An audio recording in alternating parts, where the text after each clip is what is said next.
Hello, everybody. Thanks for checking out this talk. This is going to be a podcast edition talk. So I'm selecting pretty much each day one video to feature as a kind of podcast special.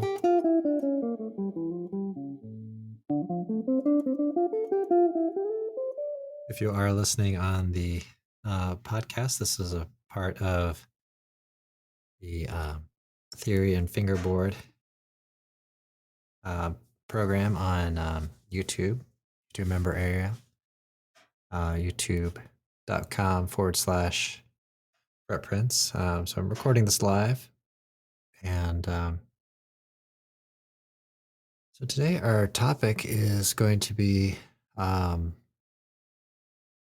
thinking about different key areas as we learn a tune or familiarize ourselves with a tune. We're going to think mainly about the changes for the tune, the chord changes, and maybe some improvisation over it. So on Overview and Analysis live stream, which is available for replay, of course, we talked about Mike Stern solo Monday and Tuesday, and then started looking at a Tal Farlow solo. So it's going to be interesting to think about the differences there stylistically, being that they're kind of from different time periods, and Mike Stern being more of a contemporary. He's currently active musician. And so anyway, kind of getting back to what we were talking about. So the Tal Farlow solo that we're checking out is in G, and the Mike Stern solo, he played it in B flat. So B flat is kind of the standard key. It sort of brings up this issue where if you're playing with a singer or just want to play it in a different key, how do we do that? And also just going through that whole process of doing that is going to strengthen one's musicianship, so that you really start to understand more of the functionality of things. It really does kind of force you to do that. All right, so I'm be referencing the iReal Pro a little bit. I'm going to try to keep these podcast editions as audio friendly as possible, but we are going to have some visual aids. So as you may know, if you've been following the channel or if you're a member, I got iReal Pro going on this PC, so I haven't messed around with it a whole lot, and I still need to do some testing on the latency and things. But we're going to use it as kind of a visual aid here for today. So here's a look at number notation. And so what this does is allows you to play it in any key. So say we have B flat. So we have B flat as the 1 chord, E flat is the 4 chord,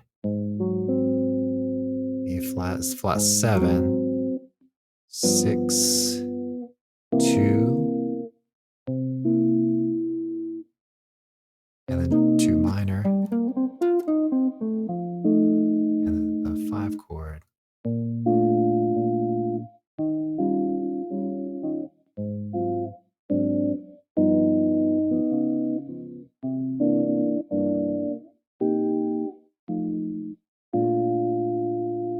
Okay.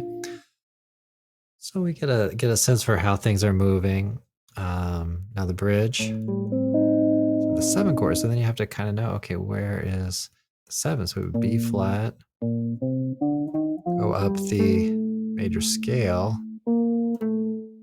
We can even just count. So 1, 2, 3, 4, 5, 6, 7. So we're gonna have A minor 7 flat 5. And the 3 from B flat. Then build the chord quality. 3. And then we have 6. 1, 2, 3, 4, 5, 6.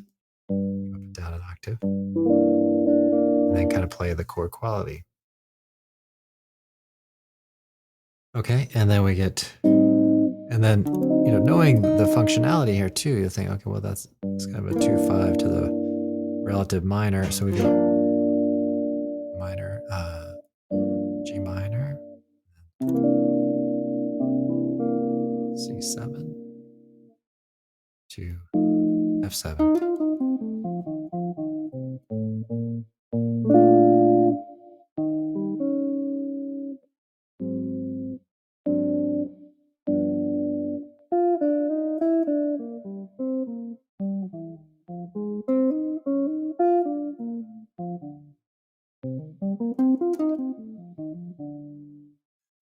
All right, so we get an idea for that. So that might be super challenging right now, or it might not, depending on if you've kind of worked on this before or not. But that's called number notation, or sometimes I want to say the Nashville system.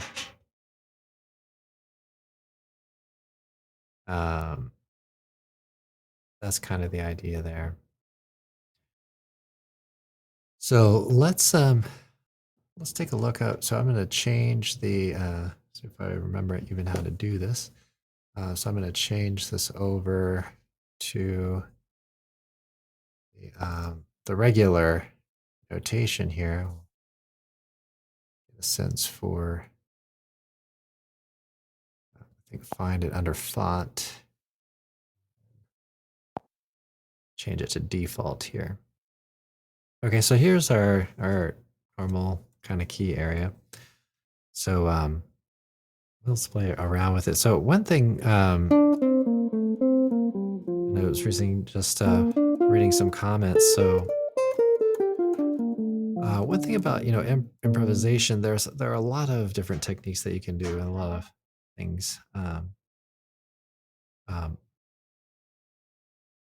kind of available to us. But one of the things that we want to think about is how we're relating to chords, how we're relating to key centers, and what our note choices are. So that's something that we really want to work towards mastering. One of the things that you could try to do is try to play identifying tones for a given chord. So on B flat, you might play the third of that. So then kind of get comfortable playing the third on these changes.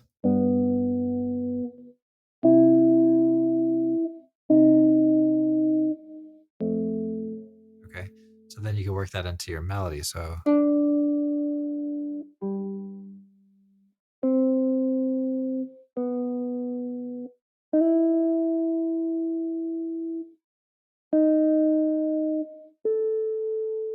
okay, so then you work to go through.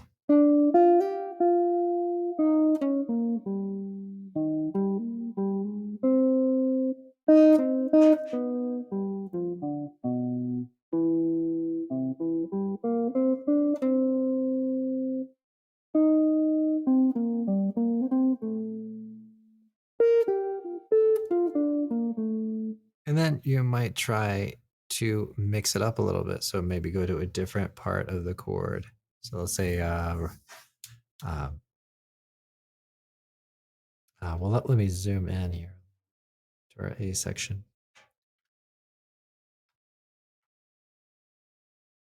And so we have chord changes. Just mention those as we go here. So we have B flat, major 7. So E flat 7, A flat 7, D7, C7. Okay, let me reveal a second ending 2.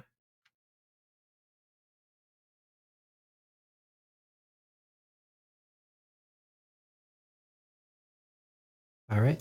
So then you might start thinking, well, maybe I'll incorporate some of the fifths as well. So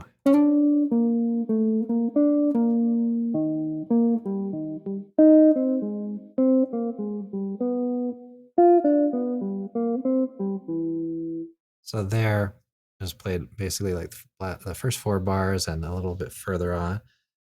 So I played some thirds and I played some of the fifths of chords. And you could take this into all different kinds of levels. Maybe play nines.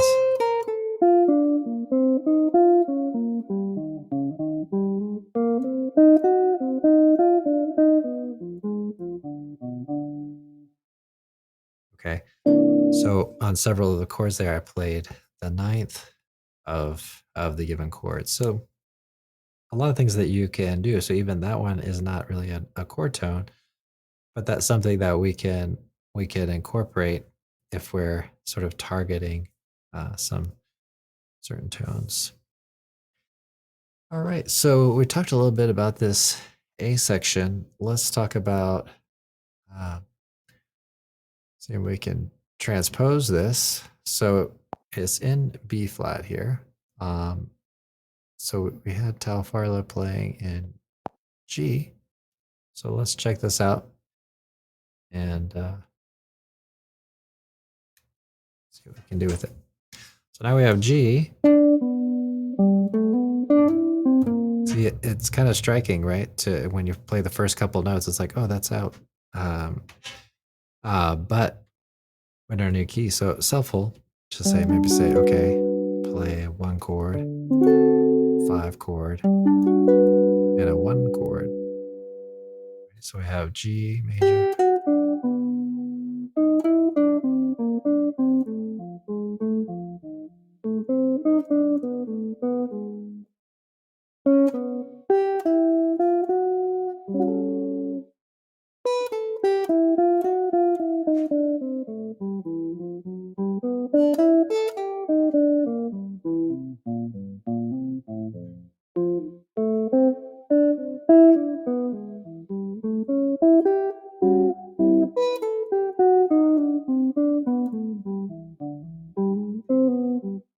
Okay, so then we start thinking about, okay, that key area, and we get a sense for even, and this is why we analyze the tunes, because they have 1 chord, 4, flat 7, to the 6, to the 2, 2 minor.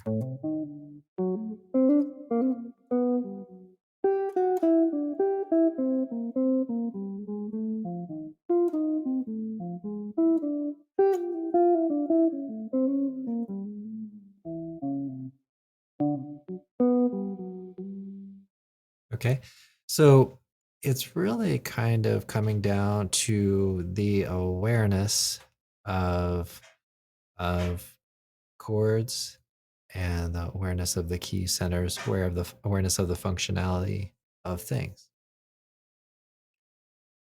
So let's say we turn on that number notation again, um, and see what that does for us. So um, if this is new to you, you'll probably feel completely lost, and that's just kind of um, to be expected. But if that can really indicate to you that you want to strengthen those that some of that theoretical knowledge, or not really theoretical knowledge, but just those the basics of theory and function of the tunes. All right, so let's say we're looking at the first and second A. So let's go back to the B flat here. So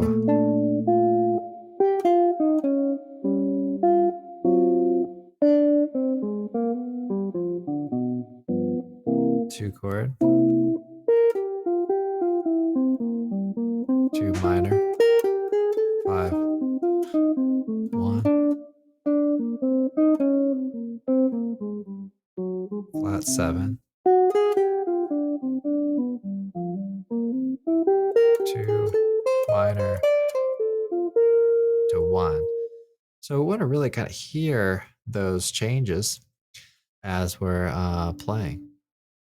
So let's take key of G, we just did, and so maybe think, okay,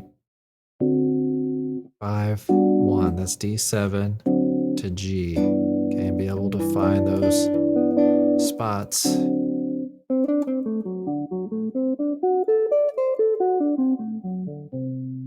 Okay. So let's try it out. So I'll just kind of improvise over it. So G, C, F, E,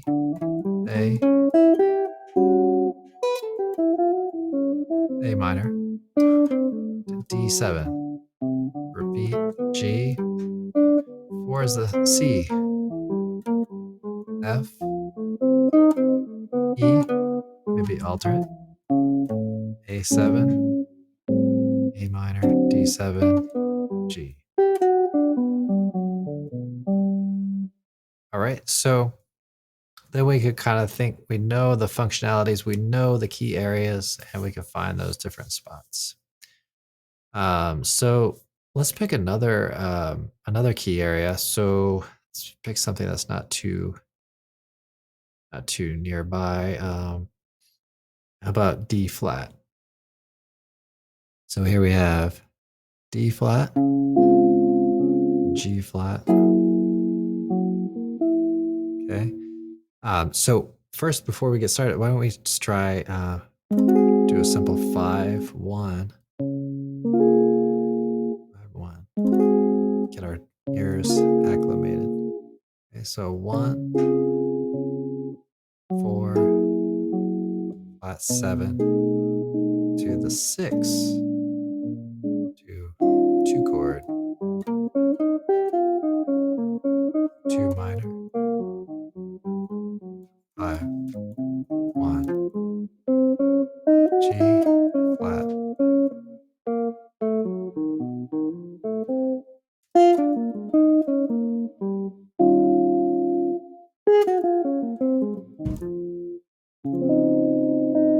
Okay, so let's pick another key area. Let's how about E? Give ourselves 1, 5, 1. So we have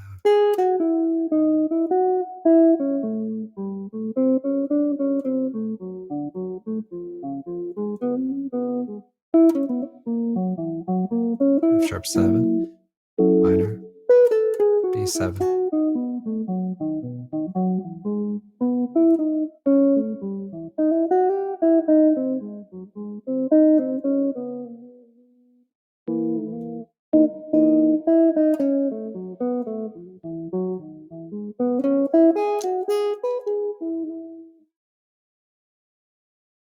Okay, so there we can really think about this. So I would highly recommend if you do use iReal Pro or even Bandbox. Bandbox has this feature as well. I believe it's been a while since I've used that.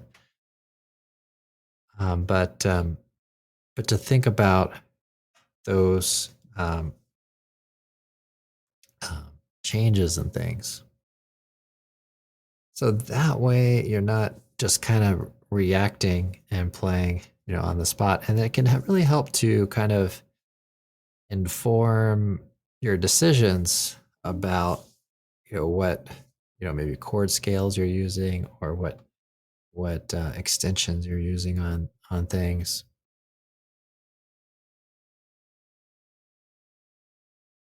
So let's take a little bit of a look at the bridge here. I'm excited about getting this up and rolling for just kind of playing through and demonstrating. So see how that goes. Well, let's take a look at the kind of regular notation first before we get into this.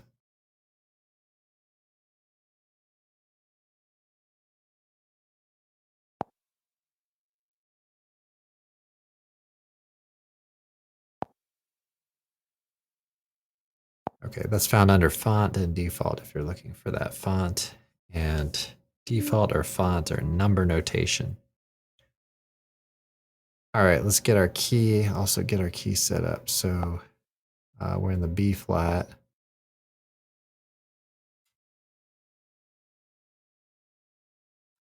All right, so we can think, okay, chord tones.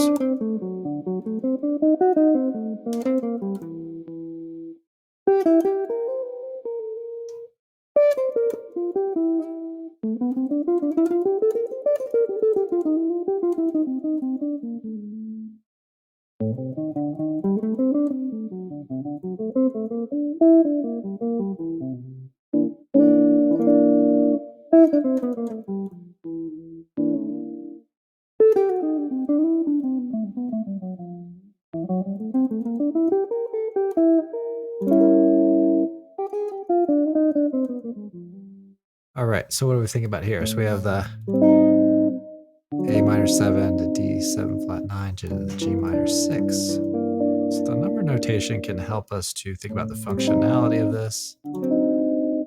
Although, since this is in a major key, this particular part kind of looks a little disguised. So we have the 7, 3, and 6, but it's 2, 5 to the relative minor. Okay. And then the G minor 7, C7 to the F7.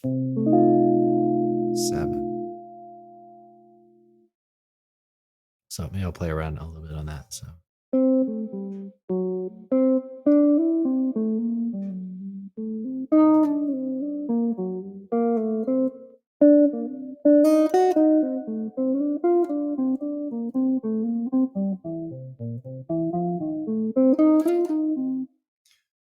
So let's take a look at the key of G. So we're looking at that a little bit in the overview and analysis.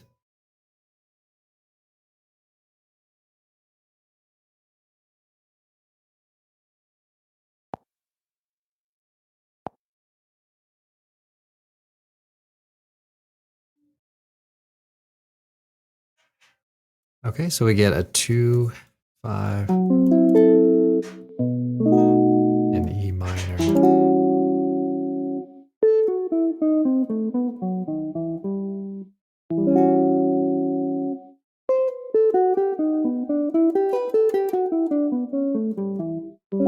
We want to really think about that A7 as a 2 chord, the D7 as the 5.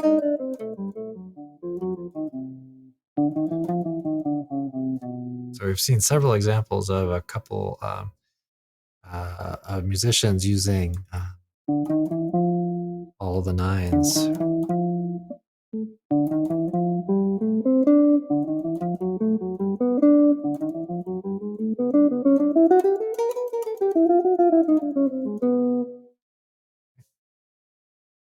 Okay, so then again, you know, if you're using sheet music, which you don't want to use all the time, some of the time, then you want to think about how changes function and all of that, and not just reacting. Okay, on B, I see B something, I do this thing. So try to think about what's happening and what it's actively doing there. So, all right, so let's take a look at the number notation on this.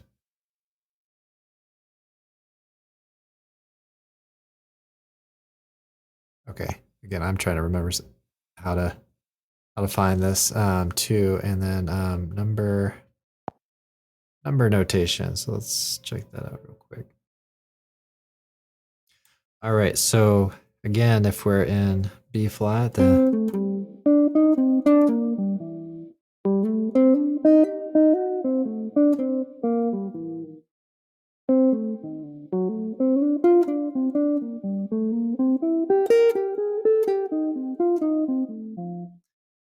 okay, if we're in G, so let's give ourselves let's give ourselves 5, 1 in minor. So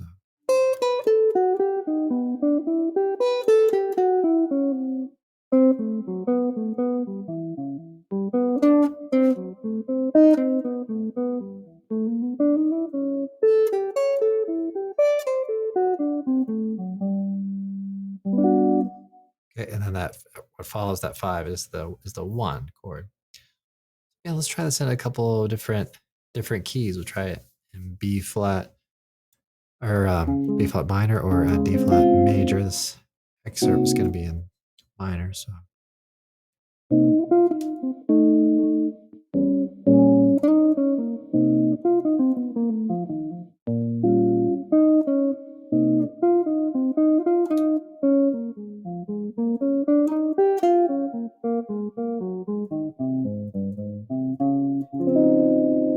and then how about E? So the relative minor E is C sharp minor.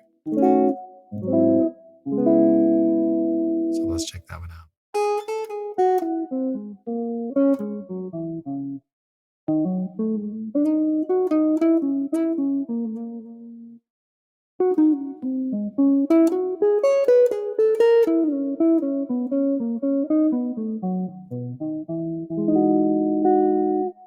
Okay. So that's kind of the idea there. I'm a little curious because I saw some guitar kind of notation. So let me check that out because I know some folks on the channel do have that.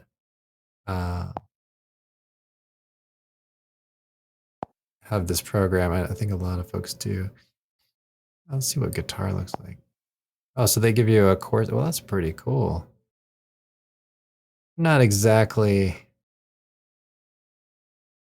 probably the chords I would choose, but I'll just let me show you what it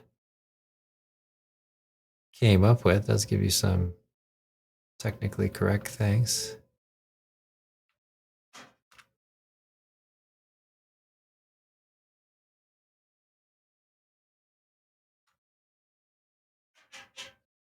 Let's see what it looks like here. And for those folks checking out the podcast, if you just kind of go under, and you do have iReal Pro, just kind of go under the font and the and then search up guitar. They have a piano feature too. This sounds pretty cool. So this is what we get. Get some, kind of chords. I would try to kind of steer folks a little bit away from playing chords with open strings, just for this. But yeah, be fun. So maybe I'll play around with the tune a little bit, and then we'll call it a night for tonight.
All right, everybody. Well, thanks so much for checking out this live stream, and remember this is available for replay. So be sure to um, check it out a few times, see what you can grab from it. All right. Well, thanks again, and I'll see everybody in the next one.